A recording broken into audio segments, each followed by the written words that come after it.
Hi guys, it's your favorite Genesis beta tester, Stevie here. He's a feeder! Do you find the format too fun and interactive? Do you find that games often have back and forths? Do you find the lack of floodgates disturbing? Well, if you want to ruin a locals or a YCS, depending on what you're doing this weekend, look no further, for I have the worst possible deck I bestow upon to you. Sorry, Jerome, but today we're playing Rhongomyniad Onomat. So here's the list, and this is just about a rogues gallery of every piece of uninteractive nonsense in the format. So here's the list. You may notice that there are a lot of really weird extenders here. I'm going to give you guys a brief history of Onomat, at least in Genesis, and the deck breakdown, as well as some footage to get your feet wet. So, what is Onomat? Onomat is basically just a rank 4 spam archetype that just looks to shit out a bunch of bodies, all basically float into each other. It's cards like Goblinberg and Gambara Knight and Dodo Warrior, if detached for an Xyz monster's effects, let you search, and you could basically go to the moon and back. You saw a little bit in Rhongomyniad, you saw a little bit of it in Genesis, but unfortunately this deck never really converted, and that's for two reasons. One, it loses to every hand trap under the sun, such as Perulia, Fuelos, Droll, and Lockbird. And two, the end boards were not amazing.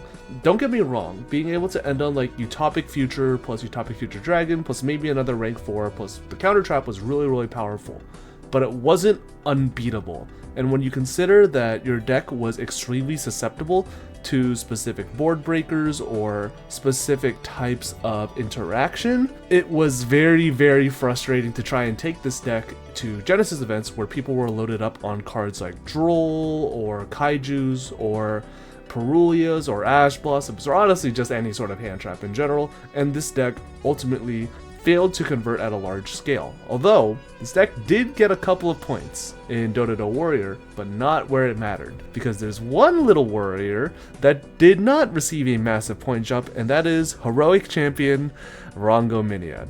All of its effects are basically useless except for its third and fourth one, where the third one makes it unaffected by other cards' effects, and its fourth effect, your opponent cannot normal or special summon monsters. Our overall goal is to shit out a bunch of bodies, summon Rhongomyniad, and instantly win the game, because we will have a bunch of follow-up and our opponent will not, because they cannot play the game. So with that, let's get into the card by card. We're on triple Dodo Warrior. You can set a Dodo monster from your deck to the graveyard and special it, and it becomes a level 4. And if it's detached, you can add a Zubababa monster from your deck to your hand. Usually that's going to be Zubababa Knight, but we'll get into him later.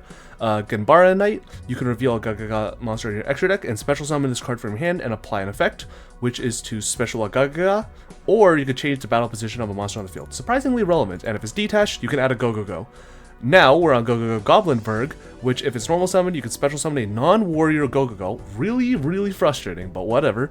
From your hand, deck, or graveyard, then change it to defense position, and if it's detached, add a Dodo. You can kind of see the internal loop here. Now we're on Zubababa Knight, our second normal summon. If it's normal or special, you can activate an effect to either add a Zubababa monster from your deck to your hand. That's going to usually be Gagaga Coat, and its level becomes at level, so don't ever worry about that being 3 stars, or destroy a level 4 or lower defense position monster your opponent controls. This will never come up.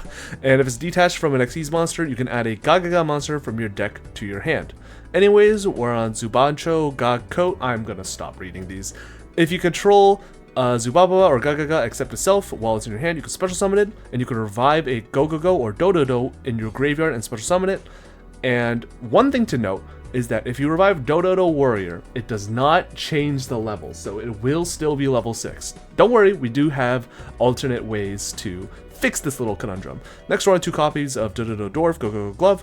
During your main phase, you can special summon a Zubababa or Gagaga from your hand, and if you control a Go or Dodo except itself, while it's in your graveyard, you can special summon it, but banish it when it leaves the field. Some of your mainline combos will be Dodo Warrior setting Glove, and then Glove will revive itself, and then you'll do a little Xyz hokey pokey and turn yourself around. But we will have other more degenerate combos of Dodo Warrior, so don't you worry.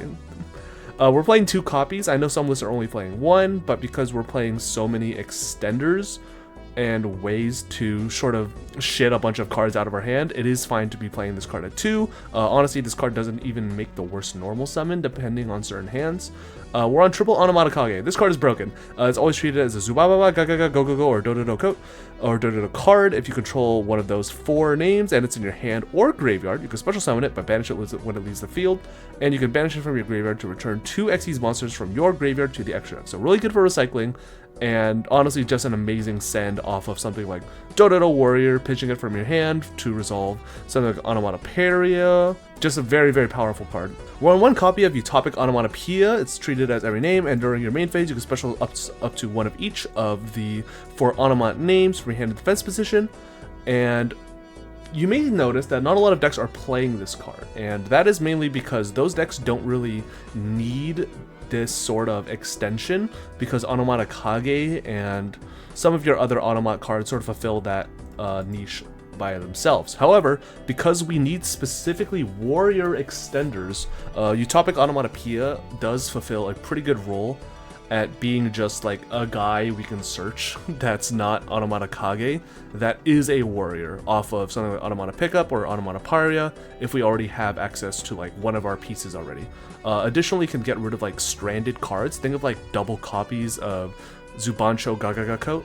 So it is very, very useful at just like cleaning up certain hand states and getting rid of redundancy in our openers.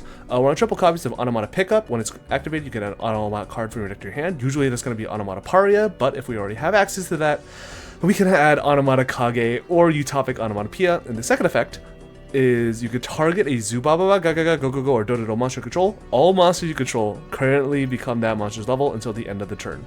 One of the ways you will fix your Dododo Warrior's revived level off of the Gagaga coat is you will target like your coat with the Onomata Pickup after you've revived, and you will return the Dododo Warrior back to level 4. Back to level 4, as if it was ever anything else. We've got Onomatopoeia. You can set a card from your hand to the graveyard to add 2 of... Just add 2. Fuck it, bro. Just ball out. Usually you're going to be adding 2 extenders. Think of like Warrior or Knight. Sometimes you'll add a normal summon. And if you open Paria plus Onomata Kage, congratulations, you were truly the better player. Now on to the Warrior extenders. We needed a specific amount of extenders that were free specials, but also not completely useless, because some of these cards are very bad to open in multiples, and some of these cards are just kind of just kind of weird, and they do need to be warriors, and we don't want to open like multiples of like hard once per turn specials. It can really like break up some hands, even though we do have a lot of like discard outlets or return to deck outlets. You don't really want to be relying on those, so I just did my best to make sure we have as concise a package as possible. So we're on 1 Photon Thrasher, which is a free special. It's just a Cyber Dragon. That's a level 4 warrior. 1/1 Astraltopia. If an Xyz monster is on the field, you can special it from your hand. And you can send a card from your hand or field to the graveyard, add an Xyz Onomat or Zexal or Number spell trap from your deck to your hand. Usually, if you want a bit of follow-up in your mainline combo and you have like access to Astraltopia, you could send your Onomata Pickup to like add another Onomata Pickup, which is very funny. Spiral Super Agent is very, very funny. It's kind of relevant in certain matchups, such as the Odeon matchup. You could just pop a card. It's pretty good. Pop a back row. We're on Sakitama. This card just specials itself for free. Arguably, this could be just a better warrior extender, but I couldn't find one. One on GENESYS'S Sage. This is just another copy of Photon Thrasher. We're on 1 Kageto Kage, which is a free special if you normal summon a level 4 monster. And we're on 1 Warrock Gakdos, who is just Kageto Kage, except he's a warrior, because fuck it, bro, why not? You may be wondering, oh Stevie, we're playing GENESYS'S Sage and Photon Thrasher in the same package, even though you said you didn't want redundancy, even though you said that we can't be playing both or whatever. Why is that? Don't question me. Anyways, we're on 3 copies of 7th Tachyon. This card just says search your entire deck for free. And I wanted to play more defensive cards. I really wanted to fit Dukar somewhere into this list, but I feel like only having like Cosmic Cyclone or like DD Crow or Twin Twister or Cosmic in the main was not enough, and I wanted to play something higher impact that did have the capability of ending my opponent's turn. So we are on triple Droll and Lockbird and triple Dark Ruler No More. On to the extra deck. We're on one copy of Heroic Champion Rhongomyniad. Did you know that Bamboozling Gossip Shadow is 70 points because of this card? Anyways, we're on one Utopic Future Zexal and one F-Zero Utopic Future. This card is still very, very good, even if you're not playing Draco Future, which I would, again, really love to play, but unfortunately I have to play this 33-point card, and this guy is 21 points. We're on one Gagaga Magician, two Gagaga Girl. Gagaga Magician just says, kill someone, I guess. And Gagaga Girl is very, very broken. If it has a Zubababa, Gagaga, Gogogo, or Dododo card of material, you can detach one material from this card. You can add one Gagaga, Onomat, or Xyz card from your deck to your hand. 99% of the time, you're going to be adding Onomata Pickup, which will lead into Onomatopoeia. And a monster that has a Utopic Xyz future material, Xyz monster gains this effect, it can make a second attack during each battle phase this turn.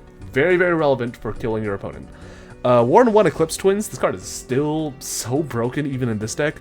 Warren 1 Evil Swarm Exciton Knight just to blow shit up. Warren 1 Tornado Dragon. This card is very, very good in this format because there are a lot of random continuous spells and continuous trap cards and field spells and whatever just tied into archetypes.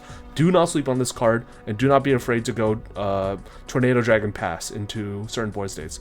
We're on one Starleech Photon Blast Dragon just for a bit of protection. We're on one Castel for a bit of removal. We're on one Rhapsody and Berserk for graveyard removal. Very, very, very relevant card, especially in a format as grindy as this one. We're on one Giant Hand as a 7F Tachyon target, as well as just an all-around good dude. We're on one Battleland Boxer Star Cestus as a 7F Tachyon target, and we are on Light Dragon Adegnister for more protection and removal. So, with that, let's get into the games. So, here's a little combo in regards to what you can do when you're allowed to completely go off. We've opened the one card, FTK. We've got to go Onomata Pickup. We're going to pitch our Dark Lord Amor for Onomatopoeia, and our Dododo Warrior and Gagaga Gambara Knight. We're going to Dododo Warrior, send a copy of itself, because you could just do that.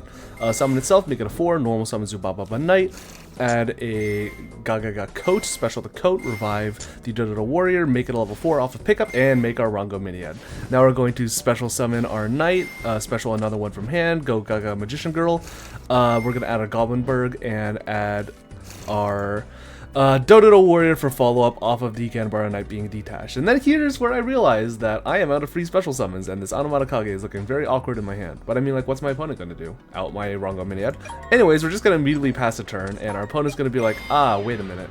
I can't really out this card. Anyways, they're going to immediately pass to us. Rhongomyniad is going to activate, which I'm pretty sure that's how it works. It's got a colon, and because it activates a detach, we're going to use the effect of Dododo Warrior.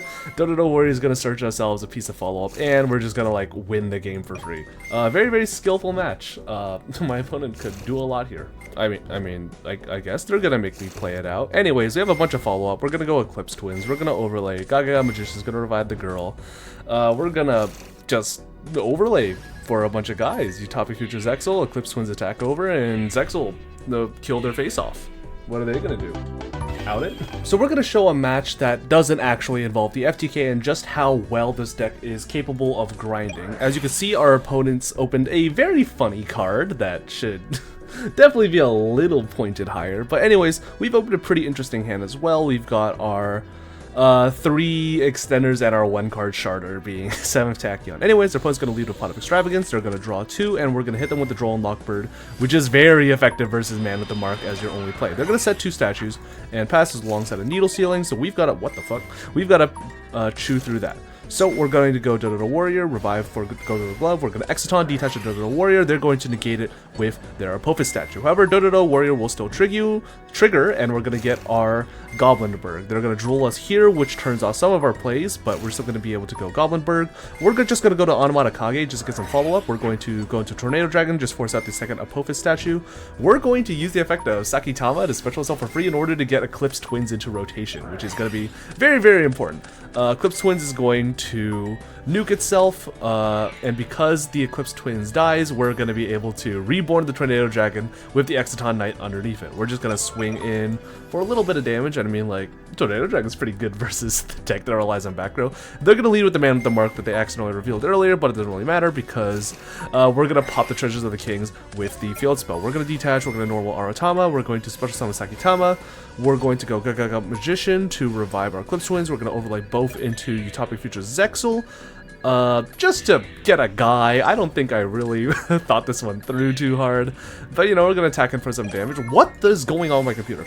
We're gonna go Utopic Futures Exile in response to the Treasures of the Kings. We're gonna take his Man with the Mark and make it so that our Utopic Futures Exile is gonna be completely protected. They're gonna go Treasures, they're gonna add Anubis, the Last Judge, and then they're going to special summon the Anubis, the Last Judge, after searching the Man with the Mark by shuffling these 2 trap cards and just bringing out the boy. They're gonna try to run over Gaga Magician, but little do you know, Utopic Futures Exile does have the ability to redirect attacks, because it just does that.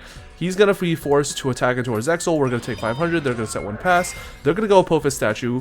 We're going to chain Utopic Futures Exile, detaching Eclipse Twins. We're gonna take his Anubis, and then Eclipse Twins is gonna trigger and re-summon Tornado Dragon with the Exoton Knight underneath. We're gonna use the Tornado Dragon in order to force out the Apophis, the Swamp Deity. And at that point, our opponent concedes, seeing that we have a bajillion trillion damage on the wall. Wow, that was really stupid. Anyways, let's get into the pros and cons of this deck. Pros. Number 1, it is the most hyper-consistent deck you could ever imagine. Every 4 flows into another 4 in some capacity. There are no real bricks in this deck. Every card serves to be a functional copy of another card. You could open 5 of these guys and still effectively end on the Giga board, because again, all of these cards are effectively just ways to get to a level 4, and level 4 equals full combo. 2, this deck has insane grind potential. Assuming you don't get like Droll and Lockbirded, you're not like investing 10 trillion resources into your board like you are into TCG, so you are able to have copies of like Dododo Warrior or Zubaba Knight or Zubaba Gaga Coat or like Onomat Kage still in graveyard in order for turn 3 and 4 follow-ups in order to properly put your opponent to the dirt. And 3, I mean this card is broken. There is virtually zero counterplay to this card outside of exactly Xyz's Encore, which if you want to put Xyz's Encore into your side deck, be my fucking guest, buddy. Now let's get into the cons. Number 1, this deck has a very difficult non-engine matchup going into games 2 and 3. I mentioned it a billion times earlier, but this deck does have a lot of issues with the non-engine that flies around. Not specifically stuff like Valor and Ash, but think of cards like Perulia, Fuelos, Droll and Lockbird, Dark Ruler No More on weaker boards, cards like Flying Sea, which effectively just shut your game plan down, which can be very frustrating. There might be ways to remove the Flying Sea off your board using certain extenders or combos, but so far have not found any. So if you get Flying Sea, just give your opponent the thumbs up and say like, damn, you're really good at Yu-Gi-Oh, huh? Number 2, this deck's extra deck is not amazing because all the broken Xyz monsters are either banned or pointed out or whatever. Think of like Bagushka or Abyss Dweller. The only like really broken stuff you have access to is Rhongomyniad and Utopic Futures Exile. You will effectively have 10 cards in your extra deck that are just kind of here as window dressing that don't help you OTK efficiently because you're pointed out of like Dugaris, for example, if you wanted to play Droll. You're pointed out of Utopic Future Draco because you have to play Onomat Paria and Dododo Warrior gain points. Ultimately, your extra deck just is very mediocre in regards to breaking boards. Like, you can do it, but it is a lot more difficult than it may seem, even though you are able to shard out a trillion bodies. And number 3, this deck is not able to play a lot of effective non-engine.